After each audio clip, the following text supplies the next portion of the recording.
The secrets of the Hargraves. Snow fell relentlessly over Ashgrove, blanketing the town in an unbroken sheet of white. It was Christmas Eve, and twinkling lights competed for attention with anyone daring to wander the streets. Rooftops sagged under the weight of decorations.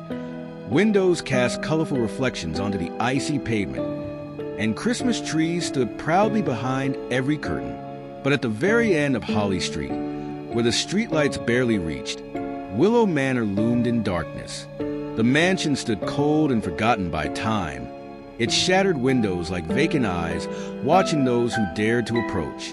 "I swear, I saw it," Tim exclaimed, gripping his flashlight with trembling hands. His gray eyes sparkled with excitement. A Christmas tree is glowing inside the mansion. At 15, Tim was the tallest of the group, his perpetually messy dark hair adding to his reckless demeanor. Ben scoffed, crossing his arms over his chest. "Again with this nonsense? No one's lived there for a century, Tim. No one alive, at least." Ben, the oldest, was the eternal skeptic. His dark eyes scanned everything with suspicion, as if constantly at war with the world. Lucy tugged her red beanie lower over her ears, staring at the manor. "That house has been abandoned for decades. There's no way a tree inside could be lit." "I saw it too," Emma whispered, hugging herself against the cold. Her blonde hair peeked from beneath her hat, and her wide green eyes remained locked on the looming house. The lights, they were breathing. Silence stretched between them. Snow thickened, swallowing their footprints as soon as they formed. The manor watched them, waiting. Tim took a step forward, his flashlight beam unsteady. What if someone's inside? What if they need help? "That's a terrible idea," Ben muttered. Then, with a sigh, he added, "But if you idiots are going in, I'm not letting you go alone. Someone has to survive to tell the story." Tim grinned and pressed on. Lucy and Emma followed hesitantly, while Ben trudged behind, grumbling. Every step toward the house felt heavier, as if unseen hands were trying to hold them back. When they reached the entrance, Tim hesitated only a second before gripping the iron handle. It was so cold it burned. With a groan, the door creaked open, releasing a long, whispering sigh, like the exhale of something ancient. A wave of warmth hit them instantly, thick and cloying, carrying the scent of cinnamon and something dustier, older. "Why is it warm in here?" Lucy asked, fumbling to remove her gloves. Tim raised his flashlight, sweeping the beam across the foyer. What they saw made their breath hitch. The manor was untouched by time. The walls were adorned with red and gold garlands. A grand Christmas tree stood in the center of the hall, its golden lights pulsing, beating like a heart. This isn't possible," Emma murmured. But the most unsettling sight was beside the tree. 12 porcelain masks, perfectly arranged on a pedestal. Each mask was unique. Some smiled with twisted delight. Others wept golden tears, while a few bore vacant, soulless expressions. Ben took a slow step back. "What the hell is this?" Lucy leaned in slightly, her voice hushed. "They look old, ancient. Don't touch them," Tim barked. Emma shuddered. "It feels like they're waiting for us." Ben had heard enough. "We're leaving. Now." Before they could move, music began to play from somewhere deep within the house. A haunting, distorted Christmas carol echoed through the walls. Underscore decked the halls with boughs of holly. F-A la la la la la la la la underscore. The tree flickered in rhythm, as if responding to the melody. Lucy clutched Tim's sleeve. "Where is that coming from?" Emma's voice trembled. I think it's the house." Tim gripped his flashlight tighter. "We have to find out what's going on." "Are you insane?" Ben snapped. "We need to get out of here." A sudden noise from the right, an abrupt dry creak, made them all freeze.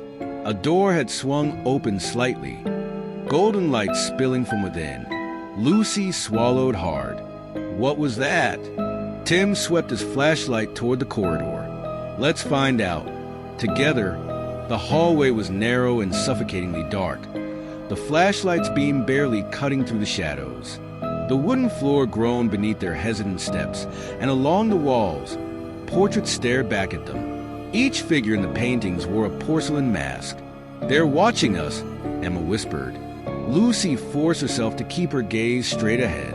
"This can't be real." Tim's voice was grim. "It is the Hargrave family. This was their home." The corridor led to a vast library, its towering shelves drowning in dust. In the center, a heavy book rested atop a round table. Ben shone his flashlight at the cover. A journal.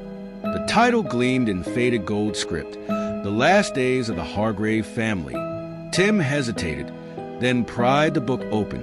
The brittle pages crackled. A neat, old-fashioned hand had recorded their final words. December 24th, 1924. "This will be our last Christmas. Our family is cursed.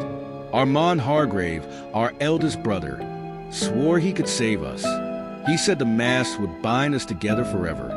But when I put mine on, I felt something dark rip away my soul. I cannot remove it. The tree's lights pulse stronger, and I hear whispers that are not human. Asterisk, asterisk." The following pages were smeared, dark stains obscuring the words. "One of us must remain. By dawn, the mask will align beneath the tree.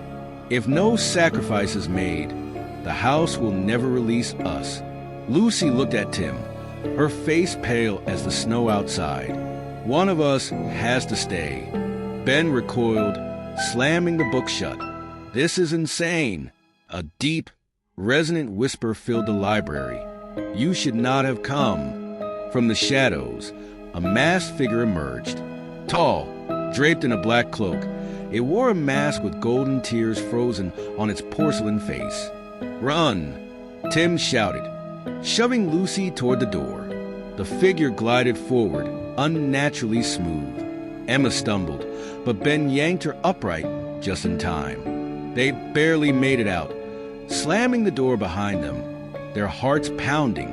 Emma gasped, "This isn't a house. It's a prison." Footsteps echoed down the hall, slow and deliberate. Tim clenched his flashlight, its light flickering. To the main hall. "We end this now." By the time they reached the grand hall, the masks had vanished. Then the voice spoke again, surrounding them. "One of you belongs to me." The masks reappeared, floating above the tree. They began to descend. Tim looked at his friends, then at the book in his hands. He knew what had to be done. "Go!" he shouted. "I'll hold them off." Lucy grabbed his arm. "No, we can't leave you." Tim didn't answer. Instead, he stepped forward, grabbing a mask and pressing it to his face. The house trembled. Outside, the others were thrown into the snow. When they looked back, Willow Manor had gone dark. Tim was gone, but inside, a new mask rested on the pedestal, waiting for the next visitors.